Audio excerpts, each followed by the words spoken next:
উৎসবমুখর পরিবেশে মেহেরপুর জেলা আইনজীবী সহকারী সমিতির দ্বিবার্ষিক নির্বাচন শুরু হয়। শনিবার সকাল ৯টা ৩০ সময় এই ভোট গ্রহণ শুরু হয়ে দুপুর ৩টা পর্যন্ত এই ভোট গ্রহণ চলমান থাকবে।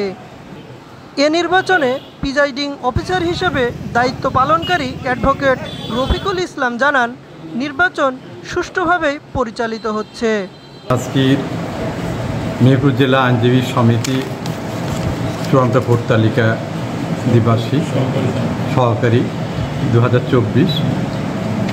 আমরা এখানে প্রিজাইডিং হিসেবে আমি আছি মোহাম্মদ রফিকুল ইসলাম, এবং আমার দুই স্নেহের সহকারী আছেন, আমার স্নেহের ছেলে আছে। তো আমরা এই যে ভোটটা হচ্ছে আমাদের এখানে, আমরা সকাল 9টা আরম্ভ করেছি, সকাল 9:30 আরম্ভ করেছি এবং 3টা পর্যন্ত ভোট হবে। তো এই পর্যন্ত 100 কটা গেল বাবা? 122টা ভোট পোলিং হয়েছে। আমাদের ভোট খুব সুষ্ঠুভাবে হয়েছে এবং যারা ভোট দিচ্ছেন তারা সকলেই সুষ্ঠুভাবে ভোট দিচ্ছে।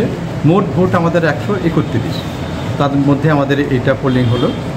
তো এখানে কোনো প্রকার বিশৃঙ্খলা বা কোনো সমস্যা বা কোনো কিছু ঘটেনি, সবাই শান্তিপূর্ণভাবে ভোট দিয়েছে। এ নির্বাচনে 131 জন ভোটারের মন জয় করতে 15টি পদে 2টি প্যানেলে মোট 30 জন প্রার্থী ভোট যুদ্ধে অবতীর্ণ হয়েছে। এতে আমিরুল কানাই প্যানেল, অপরদিকে জাহিদ রাশেদ প্যানেল নির্বাচনে অংশগ্রহণ করেন। কামরুল খন্দকার, মানবতার চোখ, মেহেরপুর।